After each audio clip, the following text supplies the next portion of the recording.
Olá, tudo bem com vocês? Hoje, dia 344 da nossa leitura da palavra, nós estamos dando início à leitura do primeiro livro de Timóteo.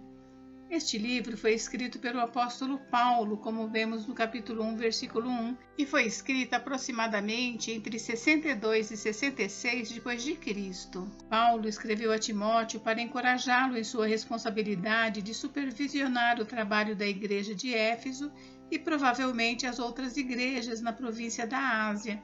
Esta carta estabelece as bases para a ordenação de presbíteros e fornece orientação para a ordenação de pessoas em funções da igreja. Em essência, 1 Timóteo é um manual de liderança para a organização e administração da igreja.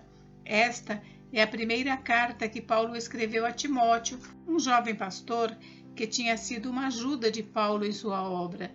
Timóteo era grego, filho de mãe judia e pai grego. Paulo foi mais do que apenas um mentor e líder a Timóteo, ele foi como um pai para ele. Paulo começa a carta exortando Timóteo a ter cuidado com os falsos mestres e falsas doutrinas. Porém, a maior parte da carta lida com a conduta pastoral e a responsabilidade da igreja em relação aos membros pecadores, viúvas, anciãos e escravos. Ao longo de toda a carta, Paulo encoraja Timóteo a permanecer firme, perseverar e permanecer fiel à sua vocação. As instruções contidas nessa carta podem ser aplicadas a qualquer líder ou líder potencial da Igreja de Cristo, e são igualmente relevantes hoje como eram na época de Paulo. Para aqueles não chamados a papéis de liderança em sua igreja hoje, o livro ainda é prático. Cada seguidor deve batalhar pela fé e evitar falsos ensinamentos.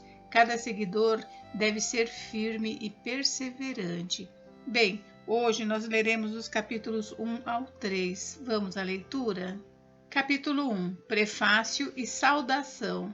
Paulo, apóstolo de Cristo Jesus, por ordem de Deus, nosso Salvador, e de Cristo Jesus, nossa esperança, a Timóteo, o verdadeiro filho na fé, que a graça, a misericórdia e a paz da parte de Deus Pai e de Cristo Jesus, nosso Senhor, estejam com você. Advertência contra falsas doutrinas. Quando eu estava de viagem rumo à Macedônia, pedi a você que ainda permanecesse em Éfeso para admoestar certas pessoas, a fim de que não ensinem outra doutrina, nem se ocupem com fábulas e genealogias sem fim. Essas coisas mais promovem discussões do que o serviço de Deus na fé. O objetivo desta admoestação é o amor que procede de um coração puro, de uma boa consciência e de uma fé sem hipocrisia. Algumas pessoas se desviaram destas coisas e se perderam em discussões inúteis, pretendendo passar por mestres da lei, não compreendendo, porém, nem o que dizem, nem os assuntos sobre os quais falam com tanta ousadia. A lei e os seus objetivos. Sabemos que a lei é boa, se alguém se utiliza dela de modo legítimo, tendo em vista que não se promulga lei para quem é justo, mas para os transgressores e rebeldes, para os ímpios e pecadores, para os iníquos e profanos, para os que matam o pai ou a mãe, para os homicidas, para os que praticam a imoralidade, para os que se entregam a práticas homossexuais, para os sequestradores, para os mentirosos, para os que fazem juramento falso e para tudo o que se opõe a essa doutrina, segundo o Evangelho da glória do Deus bendito, do qual fui encarregado. A graça na vida de Paulo.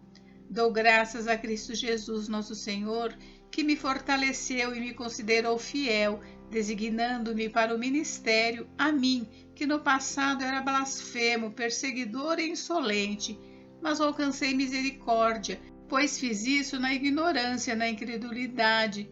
Transbordou, porém, a graça de nosso Senhor com a fé e o amor que há em Cristo Jesus. Esta palavra é fiel e digna de toda aceitação, que Cristo Jesus veio ao mundo para salvar os pecadores, dos quais eu sou o principal. Mas por esta mesma razão me foi concedida misericórdia, para que em mim, que sou o principal pecador, Cristo Jesus pudesse mostrar a sua completa longanimidade e eu servisse de modelo para todos os que hão de crer nele para a vida eterna. Assim, ao Rei eterno, imortal, invisível, Deus único, honra e glória para todo sempre. Amém. O bom combate.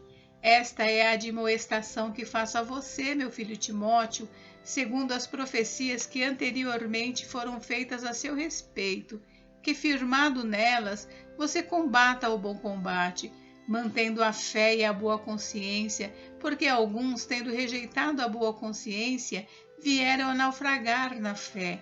Entre esses estão Himeneu e Alexandre, os quais entreguei a Satanás para serem castigados, a fim de que aprendam a não blasfemar. Capítulo 2. A prática da oração, um só mediador. Antes de tudo, peço que se façam súplicas, orações, intercessões e ações de graças em favor de todas as pessoas.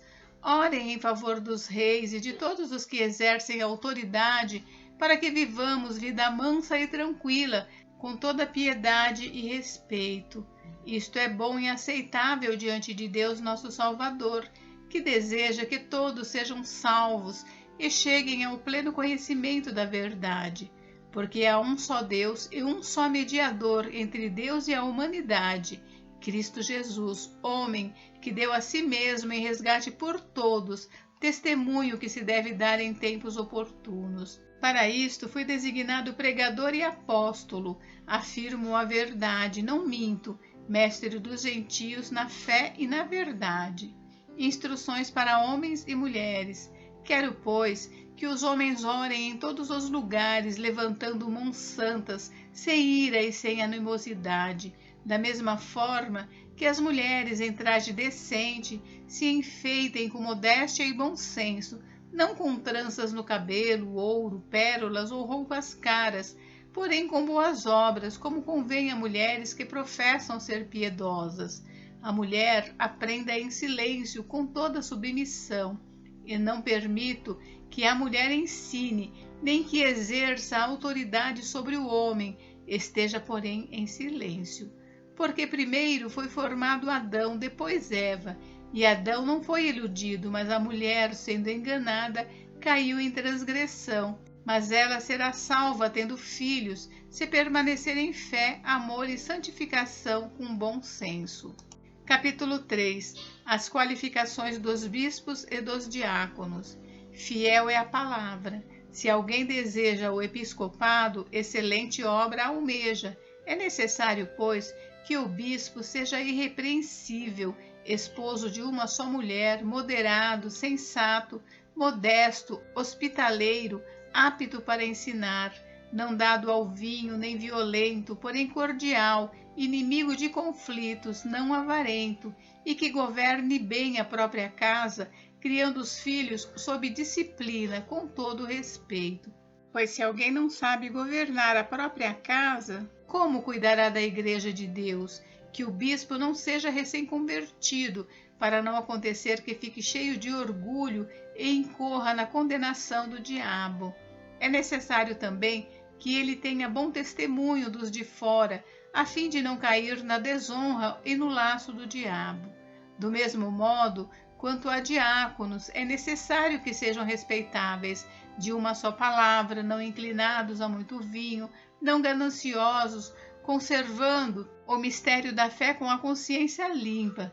Também estes devem ser primeiramente experimentados, e caso se mostrem irrepreensíveis, que exerçam o diaconato. Do mesmo modo, quanto a mulheres, é necessário que elas sejam respeitáveis, não maldizentes, moderadas e fiéis em tudo.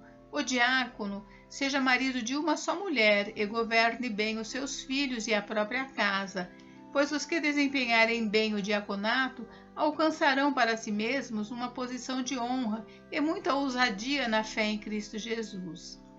A Igreja de Deus e o mistério da piedade. Escrevo estas coisas a você, esperando ir vê-lo em breve. Mas se eu demorar, você saberá como se deve proceder na casa de Deus, que é a Igreja do Deus vivo, coluna e fundamento da verdade. Sem dúvida, grande é o mistério da piedade. Aquele que foi manifestado na carne foi justificado em espírito, visto pelos anjos, pregado entre os gentios, crido no mundo, recebido na glória. Gente, encerramos por hoje, mas amanhã tem mais. Fiquem com Deus, Deus abençoe vocês. Até amanhã.